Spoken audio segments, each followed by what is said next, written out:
በተለይ ያው በአሁኑ ጊዜ ሴት ከተፈታይ በኋላ የሚፈልጋት ሰው ወንድ በጣም ውስን ነው። ተቆጥተዋል፣ እንደ ያለችውን ሴት አውግዘዋል፣ አላህ እንደማይወዳት ገልጸዋል። በግራው የሚበላው ሸይጣን ነው አሉ። ሸይጣን ይበላል ማለት ነው። ማጠቡ መፈግፈጉ ዋጅብ አይደለም፣ ይታጠባል። ማታጠቡ ውሃ ፈሰስ ታደረገበት ባይፈገፍገውም ግድ የለም ነው ወንድ ተሆነ።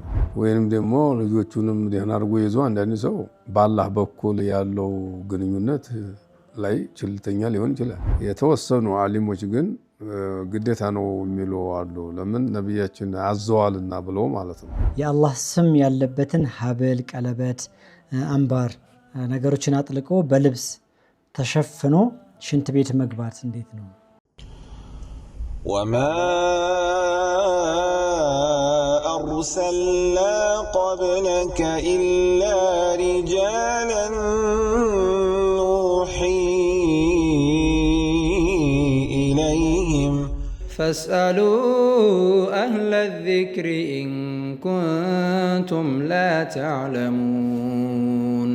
بسم الله الرحمن الرحيم. الحمد لله رب العالمين، والصلاة والسلام على أشرف خلق نبينا محمد وعلى آله وأصحابه ومن تبعهم بإحسان إلى يوم الدين. ما بعد ودنا تكبراتشو يا أفريكا تلفزيون تملكاتوቻችን ዛሬም በቀናችን ከውዱ ሼኻችን ከሼኽ መሐመድ ሐሰን ፈድሉ ጋራ ዛሬም ተገናኝተናል ኢንሻአላህ። ከዚህ ቀደም እንደምታደርጉት ጥያቄዎቻችሁን በቴሌግራም መላክ ትችላላችሁ፣ እየደወላችሁ መጠየቅ ትችላላችሁ።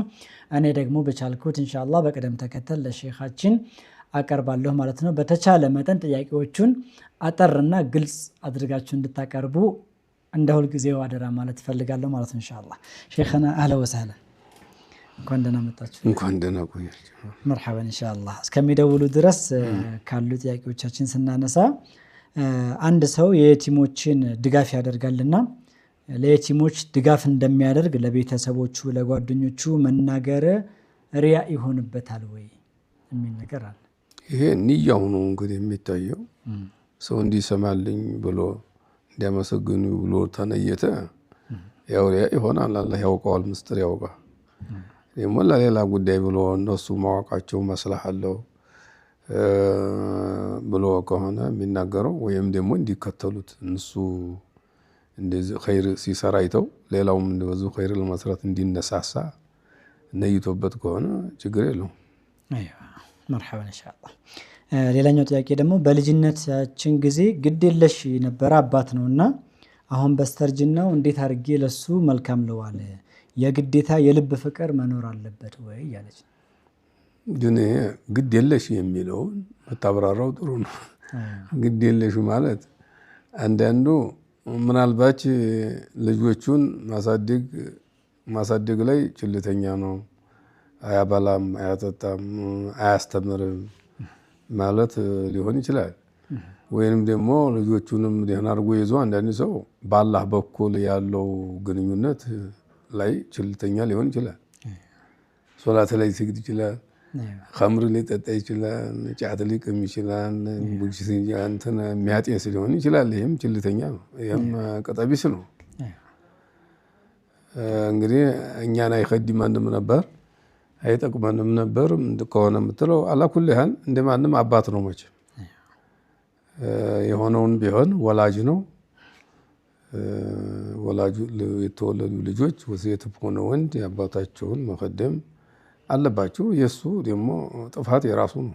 አይዋ አንሷ ከልቤ ባልወደውስ ከልብ እንግዲህ ለመውደድ ሰውየው ጥሩ ተሆነ ያደር ተልባም ልትወደው ትችላለህ። አይዋ መጥፎ ከሆነ ደግሞ ተልብ መውደድ ብዙ ላይገኝ ይችላል። ዝም ብሎ መስጠት ነው እንጂ እንግዲህ ተልብ ቢወደድም ባይወደድም መጣር ነው መቼም ያለባት። ተልብ ለመውደድ አባቴ ነው ብላ እያሰበች እሱ ሰበብ ሆኗል በዛ ዓለም ላይ ለመገኘት ብላ እያሰበ ከሆነ ተልባም ልትወደው ትችላል። ጀሚል ኢንሻአላህ። ሽክራን ሼኽ። መስመራችን ላይ ያለን ሄሎ ሄሎ። ሰላም አለይኩም። ወአለይኩም ሰላም ወራህመቱላሂ ወበረካቱ። አህለን ቢክ ሐቢቢ ጠይቅ። ኦኬ እኔ አንድ ጥያቄ አለ። እሺ ላገባ ፈልጌ ልጅ ዙር አገር ልጅ ናት። እሺ እንዴት ነው ኒካ ማስረው? ያኔ ቤተሰብ ሄዶ መተዋወቅ አይችልም። ኒካ ማሰር የፈለኩት ኒካውን በስልክ ነው። ምስክሮችም ሁሉም ነገር በስልክ ነው። ይሄ ነገር እንዴት ይታያል? እሷና አንተ ያላችሁት እዚህ ነው? ቤተሰብ የእሷ ክፍለ ሀገር ናቸው? አይዋ። ስለዚህ ኒካ ለማስረው ሀገር ነው የምንኖረው። ያኔ ኢትዮጵያ ቤተሰብ መተዋወቅ አይችልም። በጣም ሩቅ ሀገር ናት። ስለዚህ እንዴት አድርገን ኒካ እንሰር ነው? አይዋ እንዴት አድርገን ነው ኒካ የምናስረው? እሱ ማወቅ ነው። አይዋ። እሷና እሱ ውጭ ሀገር ናቸው? ሁለቱም ግን አንድ ላይ ናቸው? አንድ ላይ ናችሁ ወይስ ገና ለመጋባት? ገና ሊጋቡ ፈልገው አካባቢ ወረ እንደ መጋባት ሳይሆን ቅርብ ነው ወይ ቅርብ ናት ወይ እሷ አንተ ጋራ ማለት ነው? ከተማቸው ቦታዋ ቅርብ ነው ወይ? ሳዑዲ አረቢያ ነው ያሉት ሁለቱም። እና አሁን የእሱ ዋናው አስላልጠ ጥያቄው ምንድነው? የእሷ ቤተሰቦች በጣም ክፍለ ሀገር ናቸው፣ የኔ ቤተሰቦች በጣም ሩቅ ናቸው እና መተዋወቅ አይችሉም። እና እንዴት አድርገን ነው ኒካ የምናስረው? ይሄ አስቸጋሪ ነው። እንግዲህ የእሱ ቤተሰቦች እና የእሷ ቤተሰቦች በተቻለ ያህል እንዲገናኙ ማድረግ ነው። እንዲገናኙ ማለት በስልክም ቢሆን እንዲገናኙ ማድረግ።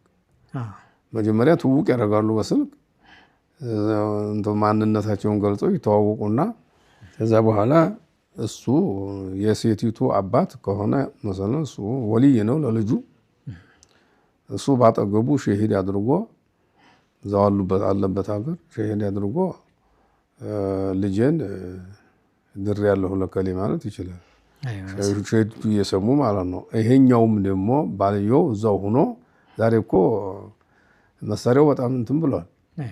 እየተያዩም ይናገራሉ እኮ ሱዑዲ ሆኖ እዛ ሀገር እንትኑን ያሳያል ይታያል። እሷም ትታያለች። ግን እሷና እሱ ደግሞ እዛ መገናኘታቸው ጥሩ ነው። በኒካሁ ጊዜ ሁሉም ሩቅ እንዳይሆን እሷ እዛ አጠገብ ሆኖ እሷም ስትሰማ እንትን ማለቷን ትጠይቃለች። በአባትየው ወልይ ነው ይጠይቃታል በስልክ ከሌ የሚባለውን ሰው ተስማምተሻል ማለት ሰምቻለሁ ላጋባሽ እፈልጋለሁ ብሎ ይላታል። እሱ እዚህ ሸሂድ አቅርቦ ባጠገቡ ያሉትን ሰው ሸሂድ አቅርቦ አጋብቻለሁ ማለት ይችላል። ይሄኛው ደግሞ እዛው ሆኖ እየተያዩ አሁን ዛሬ ሞልቷል ማሳያ አለ። ያን እየታየ ተቀብያለሁ ማለት ይችላል።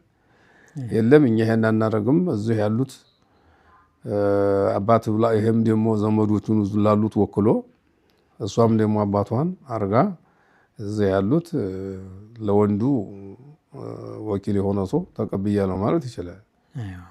ባይሆን እንግዲህ የተቻለ ያህል ማጣራት ያስፈልጋል። ዝም ብሎ ይሄ ሩቅ ጋብቻ ብዙ ጊዜ በሩቅ ይጋቡና እንደገና መልሶ ደግሞ ይፋታሉ። ይሄ እንደው ጠበቅ ማድረጉ ጥሩ ነው። ማያት ድምጡ የሚታወቅ መሆን ሸሂዶቹም ድምጡን መስማታቸው የሱን ይገባል ማለት ነው እንጂ በዚህ መልኩ ማሰር ይችላሉ ነው። ጀሚል ኢንሻአላህ ቆንጆ ተብራርቶለታል ብዬ ነው የማስበው ኢንሻአላህ። ሌላኛው ጥያቄያችን በባንክ አካውንት ውስጥ የሚቀመጥና መጠኑ የሚጨምር የሚቀንስ የሆነ ገንዘብ ዘካ እንዴት ነው የሚሰላለት? ይሄ እንግዲህ ኒሷብ ይሞላ ኒሷብ አለ ተገንዘበ። አሁን በዛሬው ጊዜ ኒሷቡ ምን እንደሆነ ዑለማዎቹንና የነጋዴዎቹን መጠየቅ ነው። የድሮ ብር በግራም ነው የሚመዘነውና ምን ያህል ግራም በወርቅ ካረግ ነው 85 ግራም ነው። 85 ግራም የሚመዝን ብር አሁን በዛሬው ጊዜ ስንት ሺህ ይመጣል የሚለውን አይቶ ያ ኒሷብ ይሆናል። የለም ለፉቀራዎቹ በሚጠቅም ሚዛን መሆን አለበት ብለዋል ዑለማዎች። ማንን አንፈዑ የሚሆነው በወርቁ ሳይሆን በፊዶ በብሩ ማድረግ ነው። ከዛ 500 በላይ ነው ግራሙ እና ያን የሚያስመዝን ግራም ያን ግራም የሚያስመዝን ብር አሁን በዛሬው ጊዜ ምን ያህል ይሆናል የሚለውን አይቶ 20 ሺህ እንደሆነ እኔ አሁን እርግጠኛ ስላልሆንኩ 17 ሺህ ከሆነ ያንን አገኝቶ ሰውየው አመት ከዞረው ከዛ ሩቡ አልኡሽሩን ታስር አንድ አውጥቶ ሲያበቃ ያችን አንዷን ታስር አንዷን ደግሞ አራት ከፍሏት አንድ አራተኛው ነው የሚወጅበት ሩቡ አልኡሽር ይባላል። ባንክ ላይ ቢቀመጥም በኪሱም ቢሆንም ይሆነው ተጎደለ ተዛተን የተቀመጠው ኒሷብ የማይሞላት ሆነ የለበት مرحبا ان شاء الله شيخنا الو السلام عليكم وعليكم السلام ورحمه الله وبركاته ጥያቄ ነበረኝ እሺ በፊት ሱቅ ነበረኝ እኔ ማለት ነው እሺ ከዛ እየሰራሁ ዕቃ የሰጠኝ ሰው ነበረ ሳስልቀው ምን ወደ ሀገሩ ገባ ዕቃ ሰጥቶሽ ብሩን ሳትሰጪው እሺ እና ያን ሰውዬን ማግኘት አልቻልኩም እና እንዴት ነው ማደርገው ገዝተሽው አስቀምጦት ነው ሽጦልሽ ነው ኧረ ሽጦልኝ ዕቃ ሽጦልሽ ብር አልሰጠሽውም ማለት ነው አዎ የሆነ ዕቃ ይሰጣል ከዛ ሌላ ጊዜ እሰጥሃለሁ ብዬው ከዛ ሳልሰጠው ደግሞ አገሩ ገባ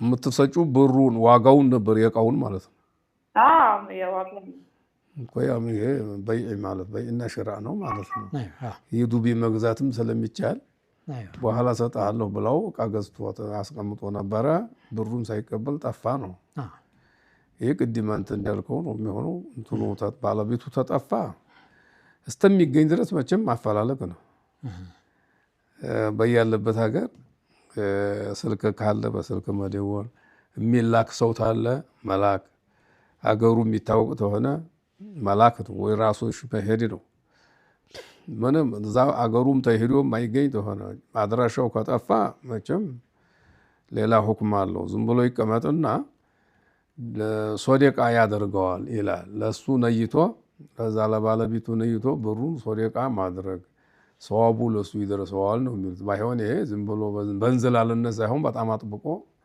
አድራሻው ሲጠፋ ነው አይዋ ተፈልጎ ያለዛ መቀመጥ አለበት እስከሚመጣ ድረስ مرحبا هون يصاب برنو تكمدم مرحبا ان شاء الله ليه قالشت ዲና ደግሞ አሁን አድራሻው ምናምን ባዲስ ደግሞ አድራሻው ሩቅ ነው አሁን ወደ ትግራይ አካባቢ ነው ሰውዬው እሺ እኔ ያለው ደግሞ አዲስ አበባ ነው አድራሻው እኮ ትግሬም ቢሆን አድራሻው ታወቀ ማለት ነው ታውቋል አድራሻ መጥፋት ማለት ወይት እንዳለ የማይታወቅ ሲሆን ነው እንጂ ትግሬም ሩቅ አይደለም በዛሬው ጊዜ ትግሬ ነው ተተባለ እንዴት እንደሚገኝ ማፈላለግ ነው እዚህ ዘመድ አይጠፋውም መቼ ገንዘብ ከሆነ ባንክ ወዲያም ባንክም ሊኖር ይችላል በሱ ስም ባንክ ታለ በባንክ ማስገባት ማንኛውም ክፍለ ሀገር ትግሬም ይሁን ጎንደርም ይሁን በደቡብ በኩልም ቢሆን እዛ ሀገር ነው ተተባለ አድራሻው ይታወቃል ማለት ነው አድራሻው አይታወቅም ማለት አንድ ሰው ዝም ብሎ ወይት እንደሄደም ሳይታወቅ ጠፍቶ ይቀራል በዛን ጊዜ ዋሪሶች እንዳሉት ዘመዶች እንዳሉት ለነሱ ነው የሚሰጠው ገንዘቡ ምንም ዋሪስም የለውም ሰው ዘመዶቹም አይታወቁ ከሆነ ነው ሶደቃ ይደረግ የሚባለው مرحبا እሺ مرحبا ሼክ ሌላኛው በልጅነቱ 16 15 አመቱ ያለ ከሱቆች ላይ የሰረቀ ሰው አሁን ተውበት አድርጎ ንብረቱን ለመመለስ ባለቤቶቹን ባያገኛቸው ምን ማድረግ አለበት ይላል ይሄ አሁን የመለሱት ጋር ይመሳሰላል ሰርቆም ተሆነ ሰው ተበድሮም ሆነ ቀምቶም ሆነ መክፈል አለበት የተወበተ ጊዜ ሳይተወበት መቼም ሰው አይመልስም ያው አላህን ትቷልና ተወበትኩ ባለ ጊዜ ደነገጠ ማለት ነው ስለዚህ መመለስ አለበት በሚመልስ ጊዜ ባለቤቶቹ ተታወቁ ለባለቤቶቹ ነው የሚመለሰው ባለቤቶቹ ከለሉ ዋሪስ እንዳላቸው ዘመድ ቅርብ ዘመድ የሚወርስ ካላቸው ሩቅ እንኳን ቢሆን ቅርብ ዘመድ ጠፍቶ ራቅ ያለ ዘመድም ታለ ለነሱ መስጠት ነው ምንም ዘመድም የላቸውም እነሱም ጠፍተው ሞተዋል ተተባለ ቅድም እንዳልኩት ሶደቃ መስወደቅ ነው ለሳቸው ነይቶ ሶደቃ መስወደቅ ነው ያለበት እሱ ደግሞ አላህን እንዲምረው ማልቀስ ወደ አላህ አለበት ጥፋተኛ ስለሆነ ማለት ነው مرحبا ان شاء الله الو السلام عليكم وعليكم السلام ورحمه الله مرحبا ሰላም ናችሁ እንዴት ናችሁ الحمد لله ما شاء الله አንድ ጥያቄ ነበረኝ እሺ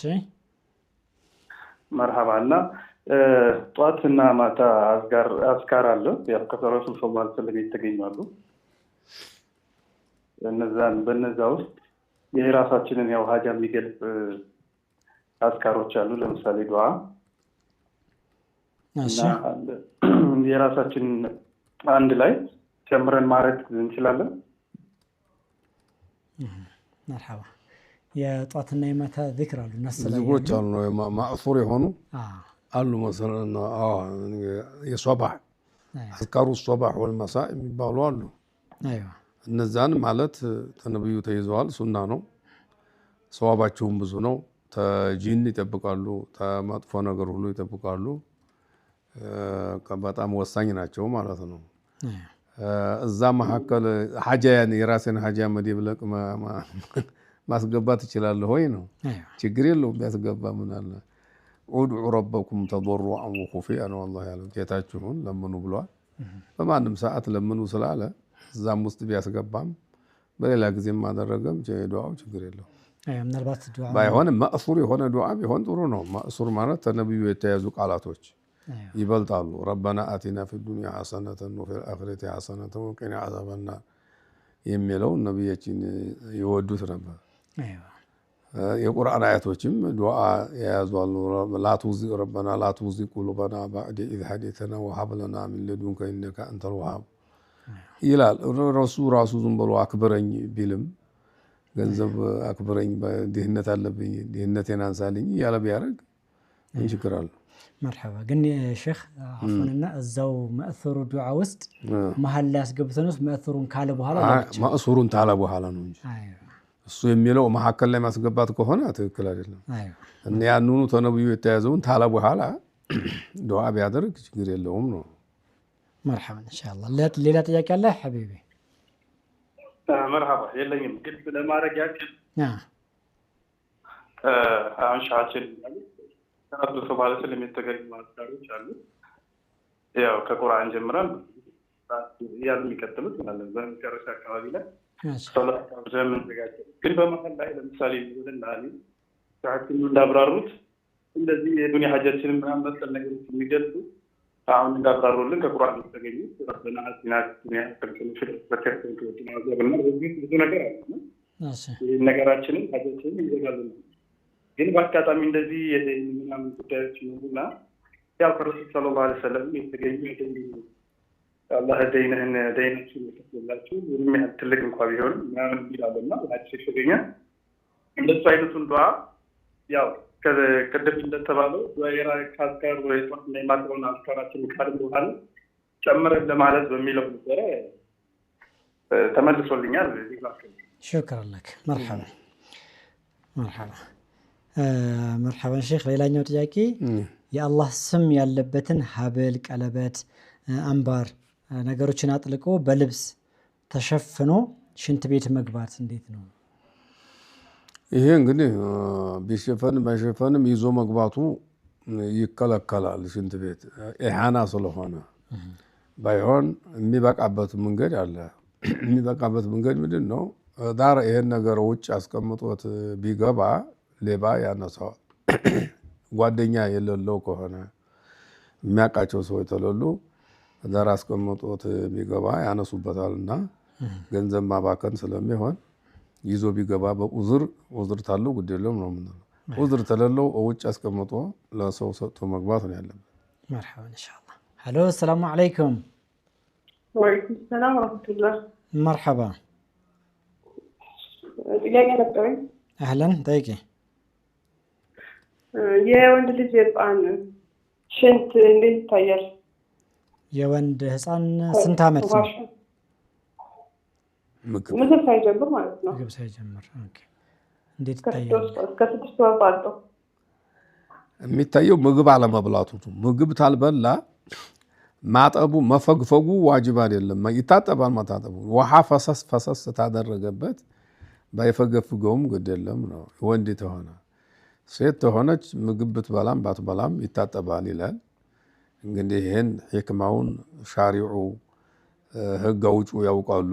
አላህና ነብዩ ሴቶችን ለምን ይታጠቡ አለ፣ ወንድ ባይታጠቡ ለምን አለ የሚለው ውስጥ ተገባን በማናቀው ነገር ውስጥ መግባት ይሆንብናል። አንዳንድ ሰዎች በህክማ እናውቃል ብለው ብዙ ያሉ አሉ። እኔ ያን መናገር አልፈልግም።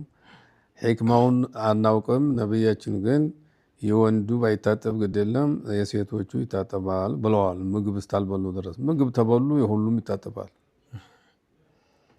መርሐባ ሌላ ጥያቄ አለሽ ተጨማሪ? መርሐባ ስልኳ ተቋርጧል። ሼክ ረፍት ወስደን ተመልሰን እንገባለን ኢንሻአላህ። ሰምታ ይሆን? ሰምታለች። ስልኳን ቢቋረጥ ትሰማለች። መርሐባ ሰላም አለይኩም። ወአለይኩም ሰላም ወራህመቱላህ። እሺ ጠይቂ። እሺ አንድ ጓደኛዬ ነበረች። እሺ በህይወት የለችም። ዛሬ አመት አንድ ላይ ነበርን። አሁን በህይወት የለችም። እሺ እና ደግሞ የእሷ ልጆች ሀቅ ይሆንብኛል ወይ? የእሷ ልጆች የእሷ ልጆች ምሳሌ የእሷ ልጆች ምን እየተንከባከቧቸው አይደለም። በህይወት የለችም። ጓደኛ ብቻ ናት ወይ ዝምድና አላችሁ? ጓደኛዬ ነው ያለችው ሼክ። እሷ በህይወት የለችም፣ ልጆቹን የተንከባከብኩኝ አይደለም፣ ሀቅ ይዘኛል ወይ ነው እንግዲህ። መቼም ግዴታ አሁን ቀንሻለሁ። አይሰማም?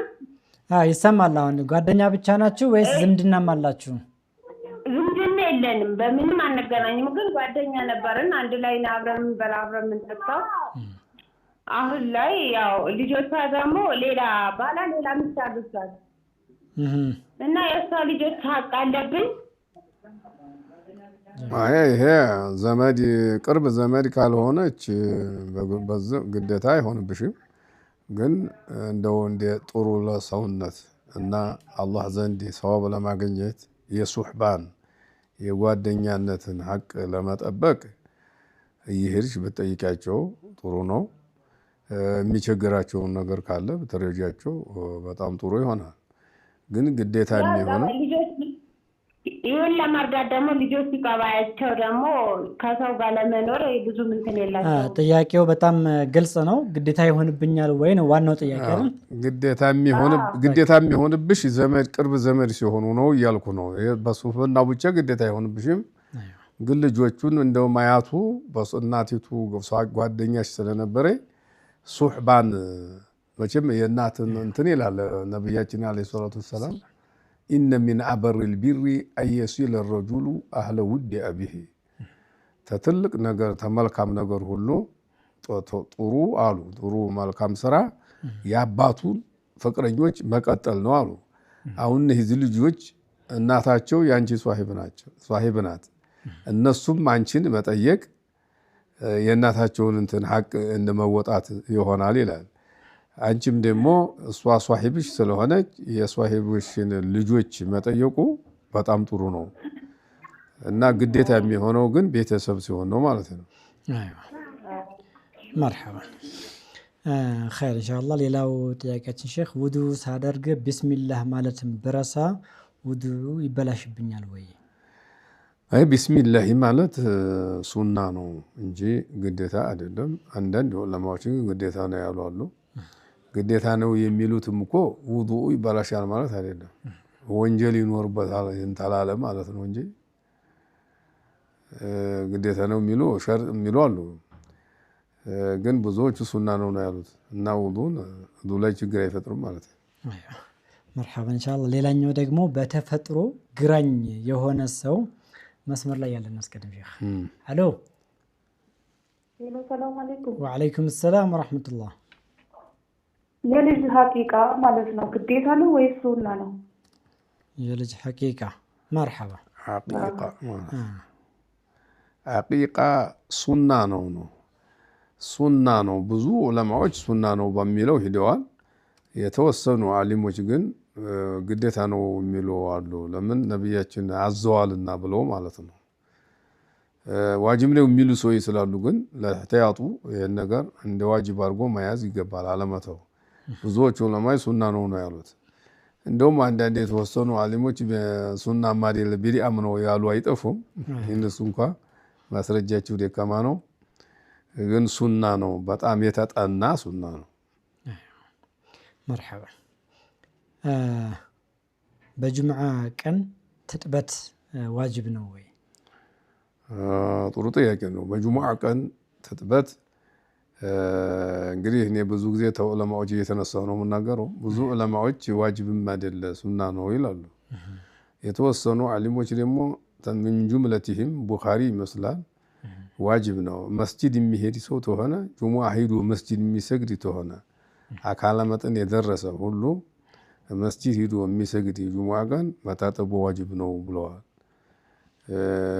እና ዋጅብ ነው የሚሉበትም ቡኻሪ ሐዲስ አለ غسل يوم الجمعة واجب على كل محتلم የሚላል እና ይሄን ይዘው ዋጅብ ነው ይላሉ እነ ሻፊዒ እና አቡ ሐኒፋ እነዚህ ደግሞ ሌሎችም አሉ ዋጅብ አይደለም የተጠና ሱና ነው ይላሉ ዋጅብ ነው የሚለውን ይዘን ለህቲያቱ በመታጠባ በእናጠብቅ ጥሩ ነው አለመተው ማለት ነው ጁሙዓ የሚሄድ ሰው ተሆነ ጀሚል ኢንሻአላህ መስመራችን ላይ ያለን ሄሎ ሄሎ مرحبا السلام عليكم ورحمة الله وعليكم السلام ورحمة الله وبركاته ጥያቄ ነበር أهلا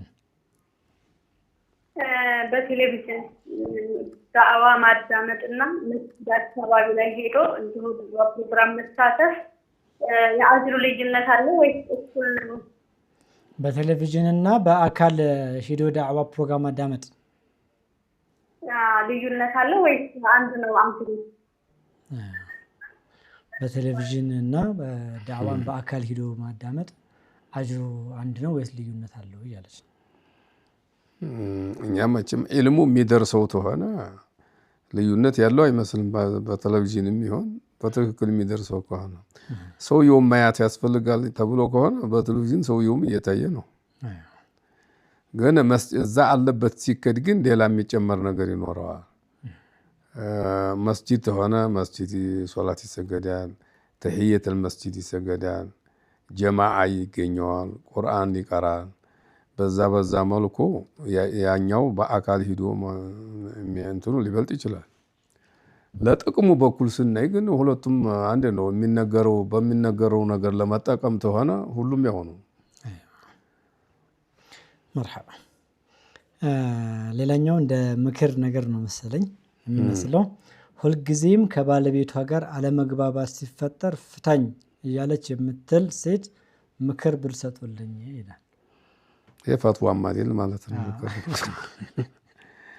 ይሄ እንግዲህ ባሏን ሁሉ ጊዜ በምንም ፍቱኝ ያለ ምክንያት የምትል ከሆነ ነብያችን ተቆጥተዋል እንደ ያለችውን ሴት አውግዘዋል አላህ እንደማይወዳት ገልጸዋል ጀሃነም እንደምትገባም ያመለክት ነገር አለ አሁንም ፍቱኝ የምትል ያለ አንድ ምክንያት ብለዋል ይሄን መተው አለባት እንደ ያለችው ሴት ጦላቅ አላህ የሸረዐው ያስቀመጠው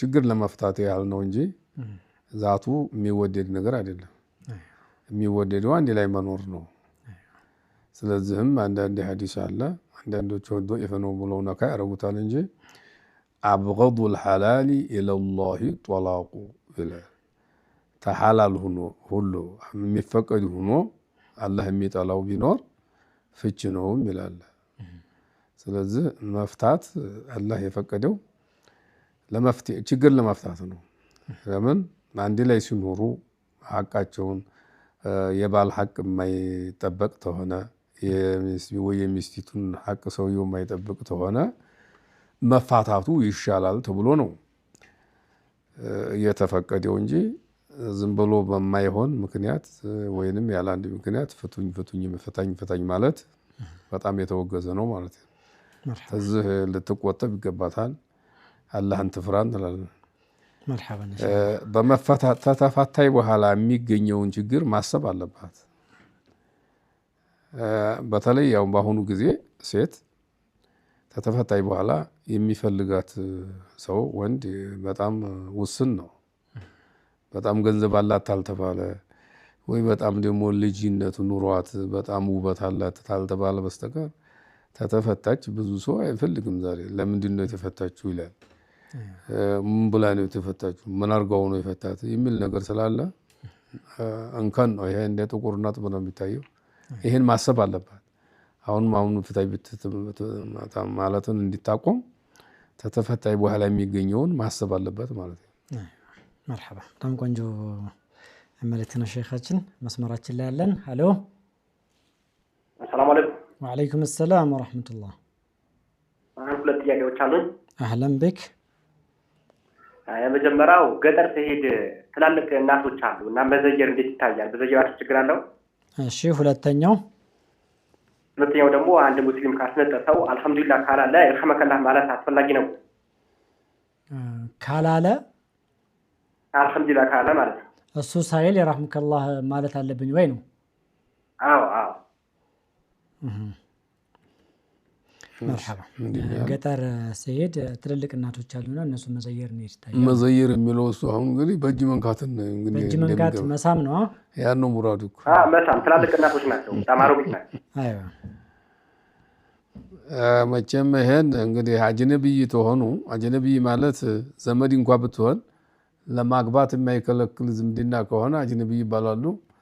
ሴትን መንካት መሳም በእጅ መጨበጥ ክልክል ነው። ግን አንዳንድ ዑለማዎች አሮጊት ከሆኑ ስሜት የማይቀሰቅሱ በጣም ትልቅ የሆኑ ሴቶች ተሆኑ ግድ የለም የሚሉ አይጠፉም። ግን መተው ነው የሚሻለው። ነብያችን እንደው ሴትን አትንኩ ብለዋል። መተው የተሻለ ነው። ሰዎቹ ማዕናውን በማየት ነው። ዑለማዎች የተከለከለው ስሜት ይንቀሳቀሳል ተብሎ ስለሆነ በጣም ትልቅ የሆኑት ስሜት አያነሳሱም፣ በእጃቸው እንኳን ቢነኳቸውም በማለት በጣም ትልቅ ሰው ተሆኑ ግድ የለም የሚሉ አሉ። ይሄ እንዲህ ያለውን ማግራራቱን በተቻለ ያህል መተው ነው። አንድ ሰው በጣም ችግር አግኝቶት ድንገት ብትነካው መቼም እንግዲህ ይሄ መዝሀብ ስላለ ትልቅ ሴት የሆነ ግድ የለም እንላለን ተሆነ በኋላ እንጂ መጠንቀቁ ነው የሚገባው ነው። መርሐባ። ሁለተኛው ደግሞ አንድ ሙስሊም ሲያስነጥስ አልሐምዱሊላህ ሳይል ይርሐመከላህ ማለት ተገቢ ነው ወይ ነው? አልሐምዱሊላህ አንድ ነብያችን ያሉት አንድ ሰው አንጥሶት አልሐምዱሊላህ ያለ እንደሆነ እናንተ ደግሞ ይርሐሙከላህ በሉት አሉ። እሱ በኋላ ደግሞ ይህዲኩሙላህ ወይስሊሑ ባለኩም ይላል ነው ያሉት። አልሐምዱሊላህ ታላለ ማለት እንደማይወጅብበት ነው የሚያመለክተው ሐዲሱ።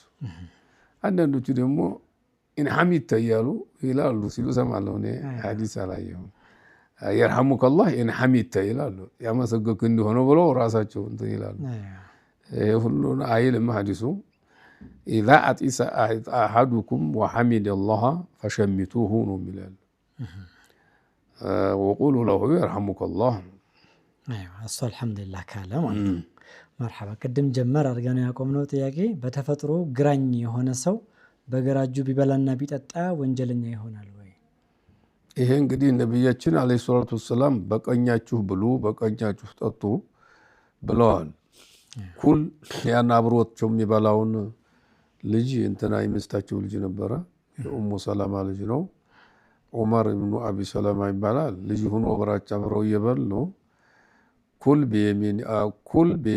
ቁል ቢስሚላህ አሉ። ስትበላ ቢስሚላህ ይበል። ወኩል ቢየሚኒክ በቀኝህ ብላ። ወኩል ሚማ የሊክ አሉት። በፊትህ ያለውን ብላ፣ በሰው ፊት ያለውን አትብላ ብለዋል። ስለዚህ በቀኝ መብላት ሱና በጣም አስፈላጊ ነው፣ የእስልምና ምልክት ነው። በግራ መብላት መጠጣት የሸይጣን ነው ብለዋል። ኢነማ ያእኩሉ ቢሽማሊሂ ሸይጣኑ፣ በግራው የሚበላው ሸይጣን ነው አሉ። ሸይጣን ይበላል ማለት ነው። ስለዚህ ሸይጣን ደግሞ ወለይሰ ለና መሰሉ ሰውኢ፣ ለእኛ ደግሞ መጥፎ ምሳሌ የለንም አሉ። ለሙስሊም እንደ ሸይጣን መሆን የለብንም ነው። ስለዚህ በግራው ማስለመድ ያለበት በቀኙ ለመብላት። ግራኛ ቢሆንም በልጅነቱ ጀምሮ አሁን ቀኘኛ እንዲሆን መጣር አለበት። ግራኛ መሆኑን ትቶ ማለት ነው። ተስፋ መቁረጥ የለበትም። መስራት ላይ ግድ የለም በግራውም ቢሰራ፣ መብላትና የመጠጣት ላይ ነው እንጂ። መርሐባ ኢንሻአላህ። መስመራችን ላይ ሌላ ጥያቄ አለ። ሄሎ ሰላም አለይኩም። ወአለይኩም ሰላም ወራህመቱላሂ ወበረካቱ። እሺ ጠይቃ ዱዓ ሲደረግ የበላይ አድርገኝ ዱዓ ማለት ይቻላል? የበላይ ማለት ነው የተጠላ ወይስ እንዳጠቃላይ የበላይ አድርገኝ ብሏል መለመን እንዴት ይታያል? የበላይ አድርገኝ ማለት በትምህርቴም አንደኛ በስልጣንም አንደኛ እንደማለት ነው። አዎ በዱንያው በአኺራው። ከነዚህ ድራሽ ማለት ብሬቴንም ሙሉ አድርግልኝ የበላይ አድርግልኝ እስከ ወዲያማ ሙሉስ አድርግልኝ ብሎ ዱዓ ማድረግ ለልጁ ዱዓ ሲያደርጉ ላንቺም ለልጅሽም ማለት ነው። እና ኡሉውነት የሚባለው ይህ ነው ወይ? በምድር ላይ ኡሉውነት የበላይነት የሚፈልጉት በስልጣንና ማለት ወይን ኡሉውን ፊል አርድ የሚላለ እሱ ጋር እንዴት ይታያል ነው? መቼም አላህም መለመን ተሆነ ችግር የለውም። በመሬት ላይ ኡሉው የሚፈልጉ ሰዎች ጥሩ አይደሉም የሚለው እንደው በኩራት ነው። እንደው የበላይ መሆን ፍላጎት አላቸው ሁሉ ጊዜ አላህን እየለመኑ ሳይሆን የበላይነት ሰውን መበደልና የበላይ ሆኖ መጨቆን ሆኖ ይሄን የሚፈልጉ ሰዎች የአላህ ሰዎች አይደሉም ይላል ቁርአኑ። ሲለምን ግን ትልቅ ነገር ስጠኝ፣ በዱንያም ጥሩ ስጠኝ፣ በአኺራም ጥሩ ስጠኝ ማለት ያለ ነው። ረባና አቲና ፊ ዱንያ ሐሰነተን ወፊል አኺረቲ ሐሰነተን ወቂና አዛበናር የሚለው ይበቃዋል። ጀነትን ስትለምኑ ፊርደውሰል አዕላ ለምኑ ብለዋል ነብያችን። ትልቁን ጀነት ለምኑ ብለዋል። በዱንያም ጥሩ ገንዘብ ስጠኝ ታልሽ ይበቃሻል፣ ተሰው ሁሉ በላይኛ አርገኝ የሚለውን ብትተዩ ጥሩ ነው። በዱንያ ላይ ጥሩ ነገር ስጠኝ ተተባለ በቂ ነው። መርሐባ። ሌላ ጥያቄ አለሽ? ጀሚል። እሺ በውጭ ሀገር የሚኖር ሰው ለሚስትና ለልጆቹ ገንዘብ እየላከ ነገር ግን ለእናቱ መላክ ባይችል ወንጀለኛ ይሆናል ወይ?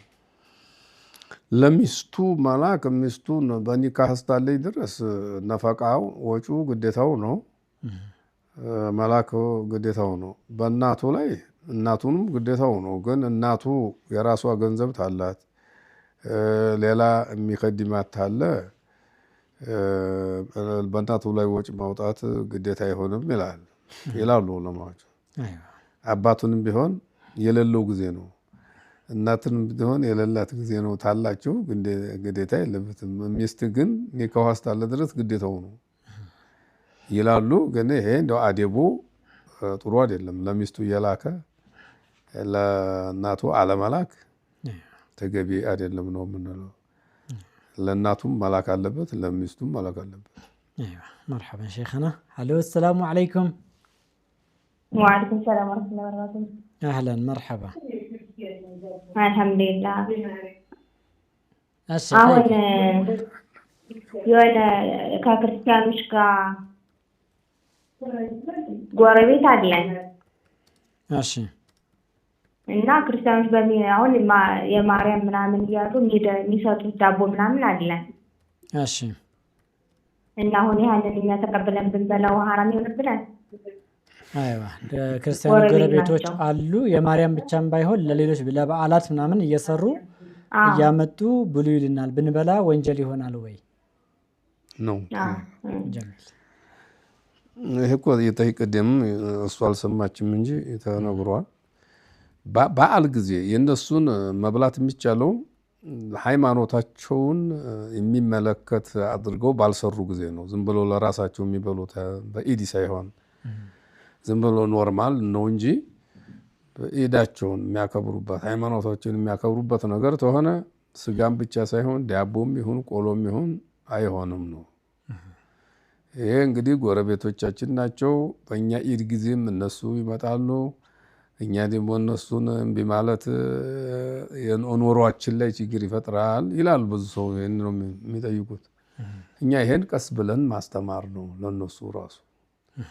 ይሄ ሃይማኖታችን ነው፣ የእናንተም ይሄ ሃይማኖታችሁ ነው። ሃይማኖታችሁን ይዛችሁታል፣ ይጠቅመናል ብላችሁ በዛው ባዘቦት ጊዜ እንገናኛለን። ይሄ በሃይማኖት በኩል በሃይማኖት ስለሆነ በሃይማኖት እናንተ ጋር ግንኙነት የለም። አገር የጋራ ነው፣ ሃይማኖት የግል ነው ተብሏል ድሮ ጀምሮ ብሎ ማስተማር ያስፈልጋል። በሂክማ ባይሆን ጠብ እንዳይመጣ ቀስ ብሎ ማስረዳት። መርሐባ። ሌላ ተጨማሪ ጥያቄ አለሽ? አይ የለኝም። ሹክራን። መርሐባ። የሱና ሶላቶችን በስራ ምክንያት ትቶ በኋላ ላይ ቀዷ ማውጣት ይቻላል ወይ?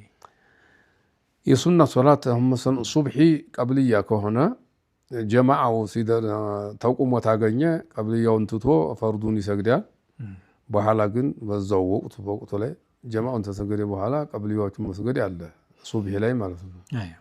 ሌሎቹ እንትን ላይ የዙሁር ቀብልያ ታመለጠው ተዙሁሩ በኋላ ባዕድያውንም ያን መስገድ አለ። ግን ወቅቱ ታለፈ በኋላ ግን ቀዷ የለም።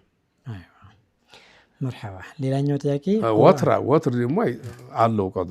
ወትር የሚባለው በጣም የተጠና ስለሆነ ሌሊት ቢያልፈው ቀን መስገድ አለ።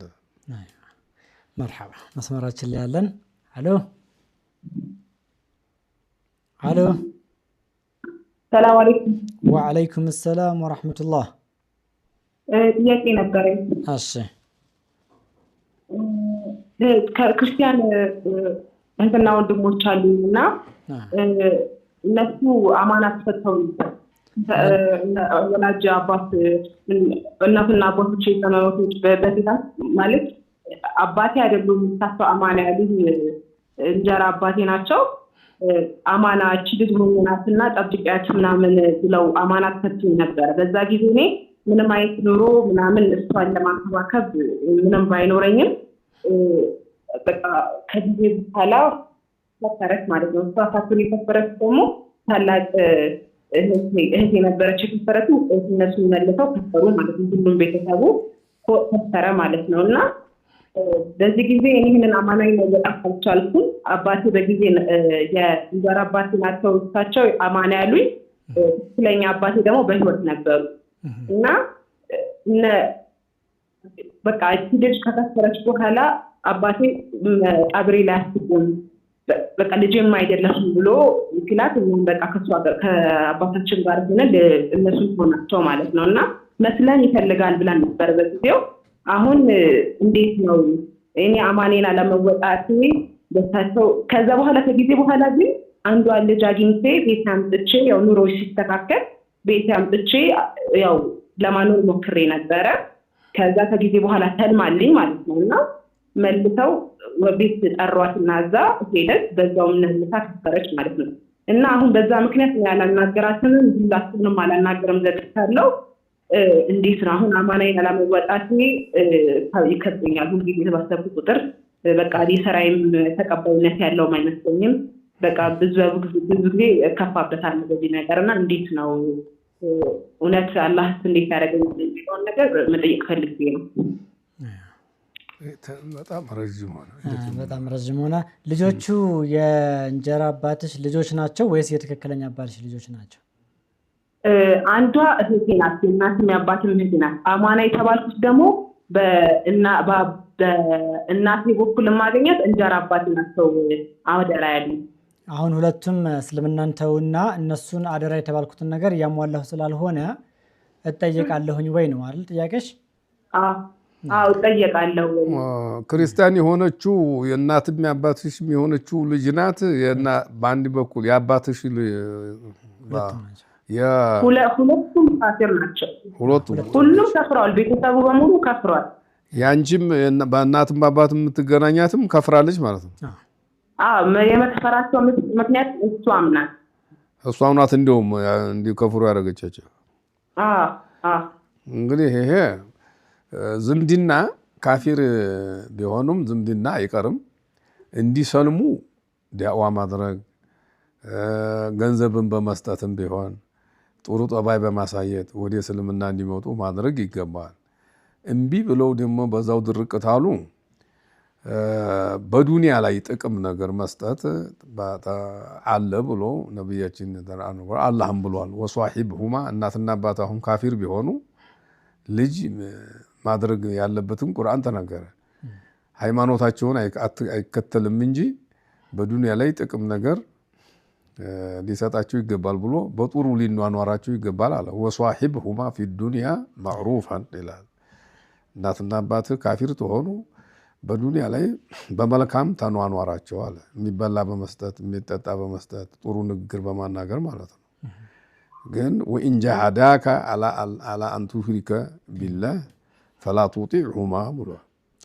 ልታጋራ ተሰበኩ እንደኛ ሙሽሪክ ሆኑ ታሉ ግን ዘመዶቼ ናቸው ብለህ እሺ ማለት የለብህም አባትና እናቴ ናቸው ብለህ ማክበር የለብህም ታገላቸው እንደውም ነው ያለው አንቺም አሁን እህቶችሽ ናቸው ካፊርም ቢሆኑ በዱንያ ነገር ላይ በቸገራቸው ላይ ብትረጂ ጥሩ ነው ምንለው ሌላ ነገር የለብሽም ሌላ በማኩረፊ አማናው አማናውም እኮ ይሆኑ ሌላ የለውም ተዚህ ውጪ የለብሽ አማና ያሉሽም እሳቸው መቼም እንዲያትጠያቸው ፈቀጃቸው ነው እንጂ ሌላ ነገር ምታረጋቸው ነገር የለም አሁንም ይሄም በሚቸገራቸው ነገር ላይ መገኘት ነው እንዲሰልሙ እንደውም መጣርሽ ለነሱ ጠቃሚ እኮ ነው ደዋ ብታረግላቸው እንዲሰልሙ እንዲመለሱ አንመለሱም ታሉ ዝም ብሎ በዱንያ ላይም አንዳንድ ችግር ሲያገኛቸው ተሰጠሻቸውና ተጠየቅሻቸው ችግር የለውም ሌላ ምታረጊው ነገር የለሽ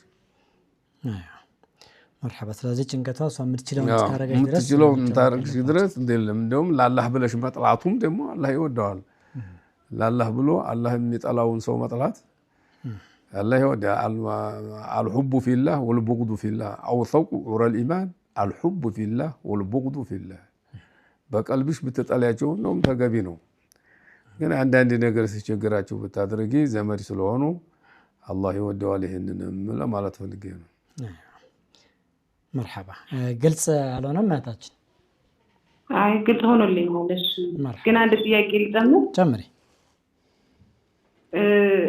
አንድ ሴት ከመሞቷ በፊት እህቴ ናት እህቴ ያው ሙስሊም እህቴ ነውና የእህቷን ታሪክ ነግራኝ ነውና ልጠይቅላት እሺ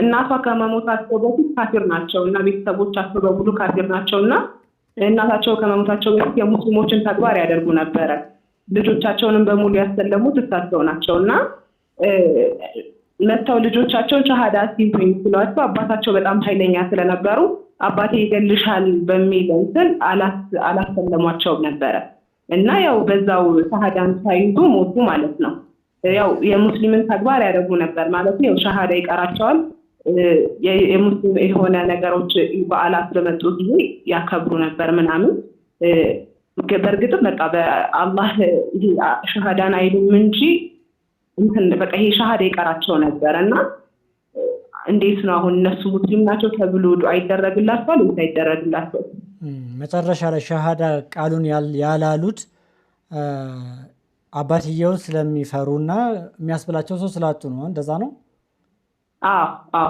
እንጂ እስልምናን ተቀብለዋል እንደዛ ነው ጥያቄው እስልምናን ልጆቻቸውን ሄደው አሰልሙኝ ሲሉ አባቴ ይገልሻል በሚለው እንትን ብለዋቸዋል ከለከላቸው ያው እሳቸው ቦታው አሁን ላይ እና አላህ ይርሐማቸው ማለት ይቻላል ወይ ተደቃስ ይወጣላቸዋል ለመስለም ወሰዱኝ ይያሉ ነው ማን ነው የፈሩት አባታቸው ሰይድ እናቲቱ ልጆቻቸው እንዲሰልሙ አደረጉ እሳቸው ደግሞ ወሰዱና የሚያሰለመኝ ሰው የሆነ ሰው ሸሃዳ ያስይዘኝ ሲሉ አባቴ ይገልሻል ብለው ሳይወስዷቸው ባልዮ ማለት ነው የሷ ባል የልጆቹ አባት ልጆቹ ሙስሊም ናቸው አይደሉ በሷ ልጆቹ ራሳቸው ናቸው የሰለሙት ራሳቸው ሙስሊም እንዲሆኑ ነው ገፋፍተው ያሰለሟቸው እናቲቱ ራሱ ማለት ነው እንዲሰልሙ ያደረጉት እሳቸው ናቸው ገፋፍተው ግን እስልምና እኮ የሚባለው አሽሃዱ አን ላ ኢላሃ ኢላላህ ወአሽሃዱ አነ ሙሐመዱን ረሱሉላህ ብለው ተሆነ ነው ሙስሊም የምንላቸው ይችን ቃል ታልተናገሩ ሰውም ፈርተውም ይተውትም እስልምናውን ጠልተውም ይተውት ሙስሊም ለማለት አይመችም ይሄን ታላሉ የእስልምና ተግባር ሌሎችም ቢያደርጉም ይሄን ታላሉ ሌላው ተቀባይነት የለውም ልጆቹም ጥፋተኛ ናቸው አባቱ ይገልሻል ብሎ እንዳይሰልሙ ማድረግ እነሱ በጣም ከባድ ወንጀለዋል ይሄን በማድረጋቸው ይሄን ያደረገ ሰው ካለ እንጂ አሁን ለሱ አላህ ይማራቸው ማለት ያስቸግራል ሙስሊም አልሆኑም ሸሃዳት አላደረጉ አይዋ የተቀበሩትም ሙስሊም ላይሆን ይችላል እዛው እነሱ ጋር እንደቀበሩ مرحبا ስልኩም ተቋርጧል ሰዓታችንም እዚህ ጋር አብቅቷል ኢንሻአላህ ውድና ተከበራችሁ ተመልካቾቻችን አልፈተዋ ፕሮግራማችን የዛሬው ይሄንን ይመስል ነበር ከቀሪ አፍሪካ ፕሮግራሞች ጋር እንተዋችኋለን አሰላሙ አለይኩም ወራህመቱላሂ ወበረካቱ وما أرسلنا قبلك إلا رجالا نوحي إليهم فاسألوا أهل الذكر إن كنتم لا تعلمون